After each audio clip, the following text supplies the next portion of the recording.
In this installment, we have round 2 of the NBA playoffs. Big matchups here between the Milwaukee Bucks and the Boston Celtics. That one's going to be super interesting. And the Golden State Warriors going up against the Memphis Grizzlies. Let's get into it.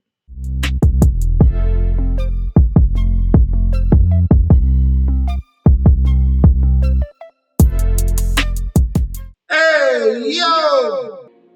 Welcome back to the channel. It's your boy Chef D, and I'm here to give you the winning ingredients for your Sunday slate showdown we got going on DraftKings and Fanduel, bringing you the top plays from point guard all the way down the center, giving you the value play and the lock of the night, okay? Guys, before we deep dive into the slate, don't forget to like, comment, and subscribe to the channel.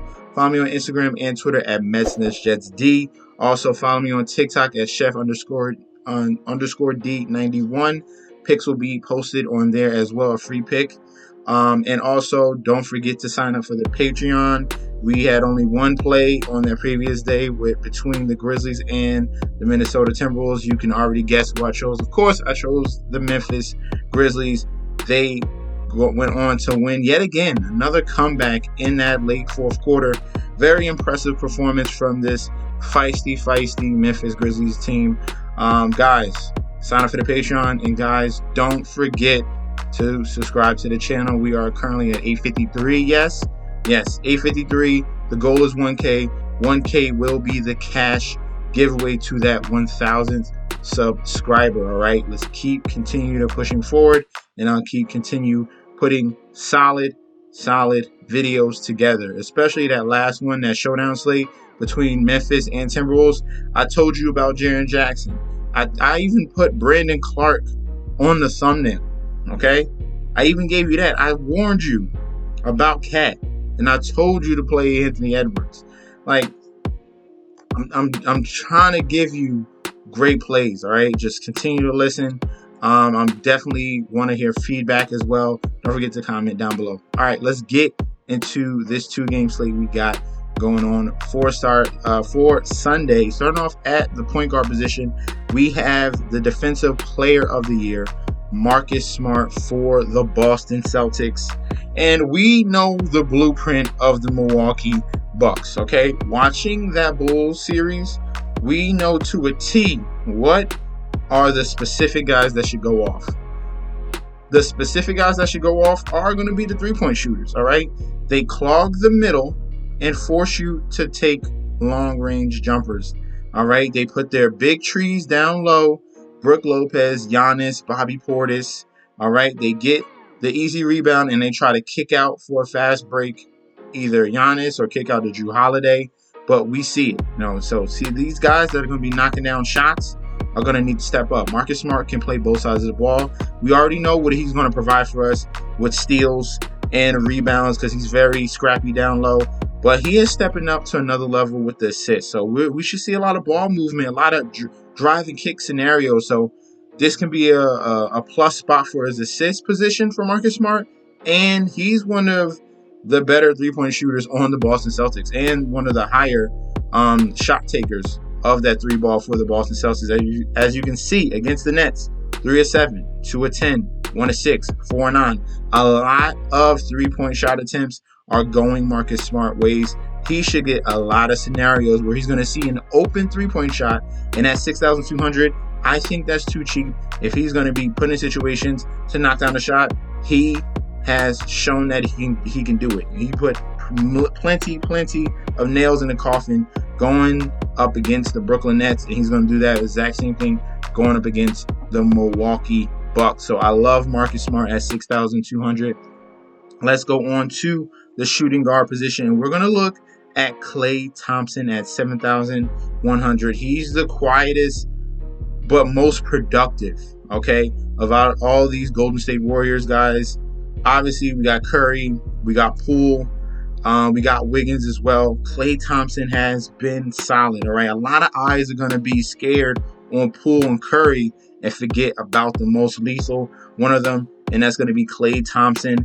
He can back down guys. He's going to have a nice little size matchup going up against Dillon Brooks and Desmond Bane. They might, even though they're their two best defenders, they might put them on Poole and Curry, and Klay might be going up against John Morant. So, and that's going to be a benefit to him, all right? I think it's going to be very interesting how they're going to defend all these shooters on the court. But Klay Thompson is going to be my favorite. One of them at his price of $7,100 as well. His lethal ability to shoot the three. Only 1 of 6 in that last game against Denver. But then look at the upside. 7-11, 6 of 13, 5 of 10 in that game 1. So give me Klay Thompson going up against the Memphis Grizzlies here.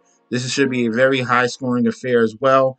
These two teams are not afraid to put up points in bunches, okay? Klay Thompson is going to be our shooting guard. Let's continue going down.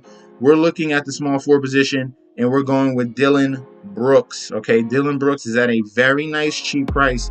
Someone at $5,800 is going to get double-digit shot attempts.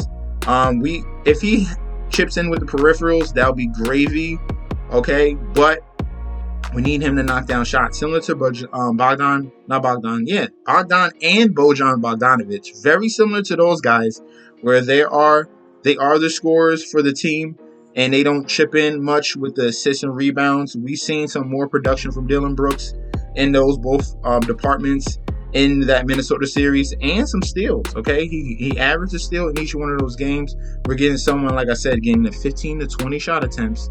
He's going to chip in with a couple of assists and rebounds. He's going to give you a steal.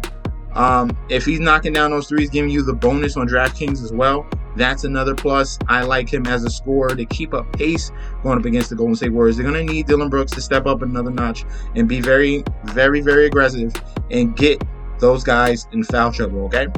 Excuse me. Yes, so we're going with Dillon Brooks at the small forward position, 5,800. I really had to hold back that sneeze, man. That almost came out. That was rough. All right, next we're going over to the power forward position, and I spoke about him in a previous video. He was the thumbnail. Brandon Clark. Okay, this is going to be the key to the series. Okay, them switching and using athletic bigs. Okay. Their advantage going up against the Golden State Warriors is going to be size. Even with Steven Adams out with the illness, Brandon Clark, Xavier Tillman are guys that are agile and can switch on to smaller defenders, especially Brandon Clark coming from Gonzaga. We saw how athletic and a freak athlete he is coming out of that college and that alma mater. He's come over to Memphis Grizzlies and really made something of himself. Back-to-back games with a double-double, 21-15, 3-1. And then that final game, that closeout game against Minnesota was 17-11, 5 assists, 3 blocks as well. Back-to-back 40 bombs, all right? And we're going to ride this wave. He's going to continue to see 30-plus minutes. He's very active on both sides of the ball. He can get blocks. He can run the floor. I'm loving what I'm seeing out of this kid. This could be the future starter for next season, all right? I get it. Steven Adams, solidified veteran. But in this day and age, we need bigs that can guard and can switch and are very athletic. Brandon Clark fits that bill perfectly, okay? We're going to stay on the power forward position. I got one more guy for you, Bobby Portis, all right? The real question here is, how is Boston going to defend the Milwaukee Bucks? Are they going to try to take out Giannis Antetokounmpo? That's going to be very, very curious to see. They did a very good job going up against Kevin Durant. Their next test is Giannis Antetokounmpo. For the Milwaukee Bucks to succeed, the other guys are going to need to step up. Jrue Holiday could have been on this list at point guard and shoot guard. He should be a nice play. I'm talking about someone else a little bit later. He's going to be a value play. But Bobby Portis is that next best three-point shooter. He is very, very, very efficient shooting from range. As you can see, above 50% field goal percentage in those last, 3 out of the last 4 games, because he really didn't play in that game 2 of Chicago. 6 of 13 in that final game against Chicago. But look at that, 3 games in a row with a double-double. They're probably going to go with the big lineup as well and stay with that, because they're going to bang down low with Boston, with Al Horford and Robert Williams and those type of guys. So we're going to see Bobby Portis get a lot of minutes, and he's going to be asked to make these jumpers. I think he can. He has a nice confidence in him. 6,400, someone is getting 30-plus minutes. getting you a double-double. Definitely a solid option here at power forward. Let's go on to the centers before we go on to FanDuel and look at our value plays and the lock of the night. The first center will be Al Horford. In these big moments, okay, we need a veteran that can step up. And another key here is he's going to be left open, all right? For some odd reason, they're going to leave him wide open, and he's going to destroy the Milwaukee Bucks. That's what he's going to do. They're going to suck in. They're going to have Tatum or Brown drive, or Marcus Smart drive to the hole, kick out. Al Horford will be at the top, knocking down those threes. He was 3 for 5 in that final game against Brooklyn. 1 of 2, 3 of 6, 2 of 2. So you know he has that capability of knocking a three-point ball, and he's going to be getting open looks, all right? Open looks at the three-point ball. He should have no problem down low, getting rebounds as well. Very savvy veteran here. He has the capabilities to get blocks. He has no problem passing. He does a little bit of everything. And at below 6K, we're getting a price drop, okay, where he was almost 7K in that series against Brooklyn. Now he's below 6. This is value that we're going to need to take advantage of.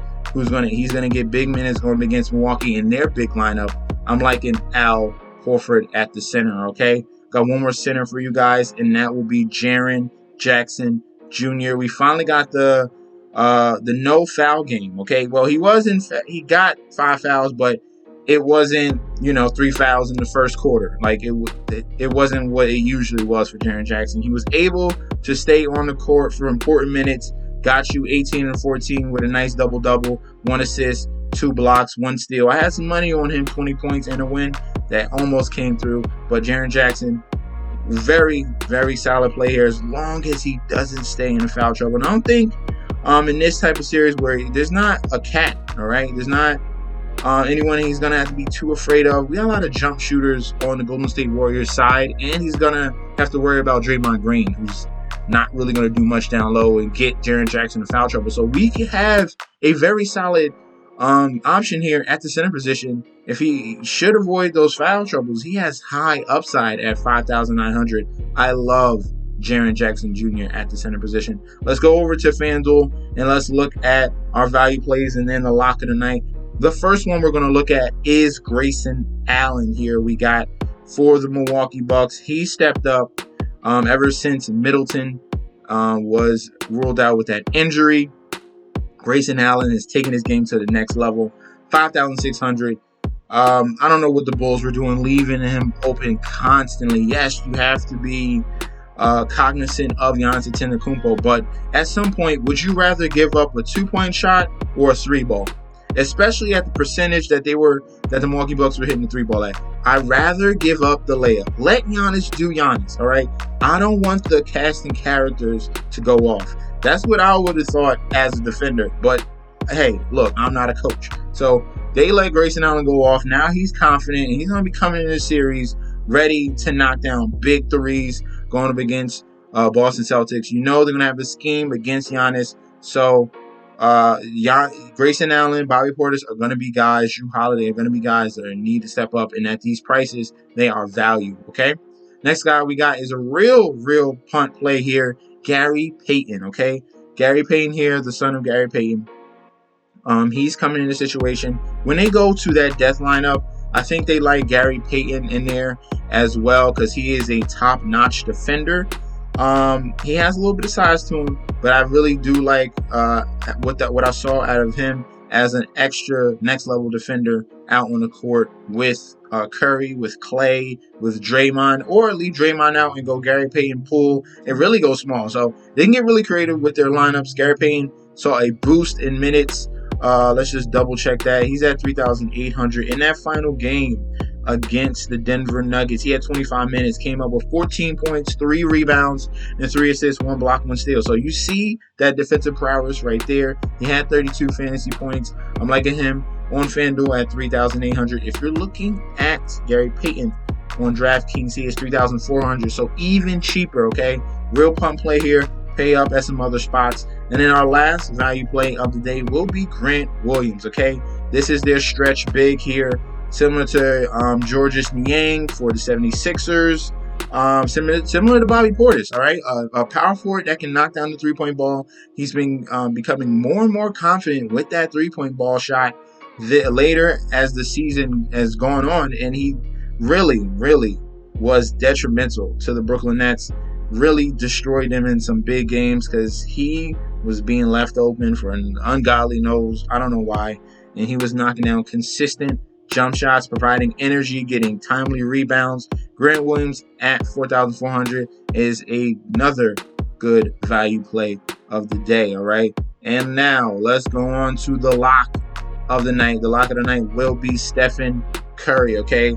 Curry will see Ja Morant defense. That's all I have to say.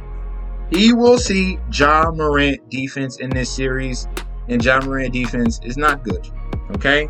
Let's be 100% honest. He let Patrick Beverley eat. Patrick Beverley had some very good games in that series, and even had Ja Morant in foul trouble. So they're going to put Ja Morant in some situations where he's going to be chasing Stephen Curry, or they might hide him with Klay, but that's a mismatch. There's going to be some problems here. I like Stephen Curry in those problems. He's back in that starting lineup, and you're getting Curry, who's supposed to be 10, 11K at 9,500 on Fanduel. If you're looking at Curry on DraftKings, you're getting him at a price of 8,900. 8,900. Absolute lock. I'm locking in Curry. He's the lock of the day, getting starters minutes, back in that starting lineup yet again, and seeing Ja Morant defense. Okay? Look at his splits against Memphis in 3 games. 61 fantasy points. Matter of fact, 62 fantasy points going up against the Memphis Grizzlies. He's the lock of the night. That's it. Okay? That's it, and that's all.